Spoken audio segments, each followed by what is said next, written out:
Out in the middle of the Nevada desert, there's this secret place, a place the government denied even existed for decades. It's a place where rumors say crashed UFOs and alien tech are hidden away. And just a few years ago, millions of people decided they were going to raid it. So today, let's peel back the layers and uncover the real story behind the legend of Area 51. So let's just stop and think about that for a second. We're talking about a heavily guarded, top-secret military base. And yet, back in 2019, it became the center of this massive global internet phenomenon. What on earth could possibly inspire millions of people to even joke about storming a place like this? Well, it all started right here. A Facebook event cooked up by a college student named Maddie Roberts. It was meant to be a total joke, just some online satire. But this idea, it tapped into decades of curiosity and conspiracy, and it just exploded into this huge cultural moment. And this joke went viral in a way nobody could have possibly imagined. 2 million people RSVP'd going to the event. Just let that sink in. 2 million. The public's curiosity was so intense that the tiny nearby towns of Rachel and Hiko actually had to prepare for a potential flood of people. It was wild. This kind of ridiculous slogan really became the rallying cry of the whole thing. It just perfectly captured the absurd, funny vibe of it all. This wasn't some serious plan, it was a meme that came to life, fueled by one simple collective desire to finally see them aliens. But that really gets to the core question, doesn't it? What legends are we even talking about? What are the stories that have been swirling around this patch of desert for so long that millions of people would join in on a joke about storming it? To get that, we've got to dive into the conspiracies that built the myth of Area 51. Okay, so the legend really stands on two major pillars.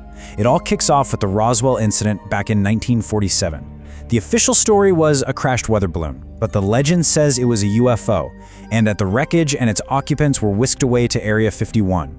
Then, fast forward to 1989.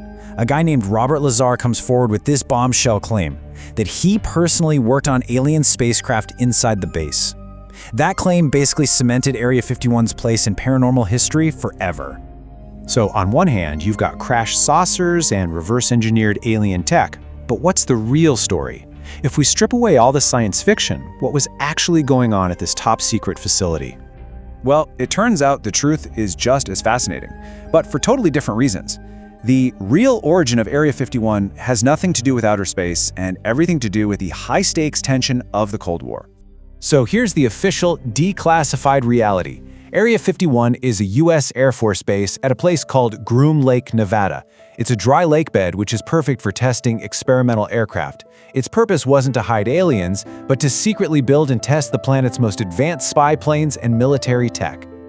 And get this, the timeline is just incredible. The base was set up way back in 1955 to build spy planes for missions over the Soviet Union. And for nearly 60 years, its existence was officially denied. It wasn't until 2013 that the CIA even acknowledged that a place called Area 51 was real.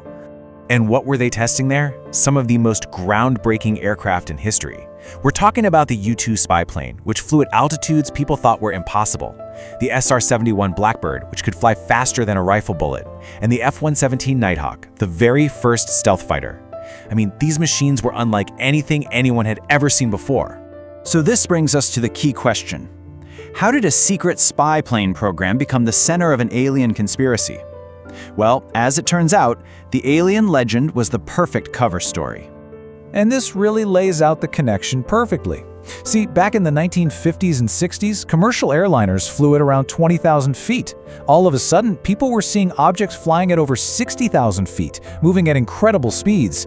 They weren't seeing little green men, they were seeing the U-2. The strange lights and the unidentified flying objects were in reality the next generation of American espionage technology.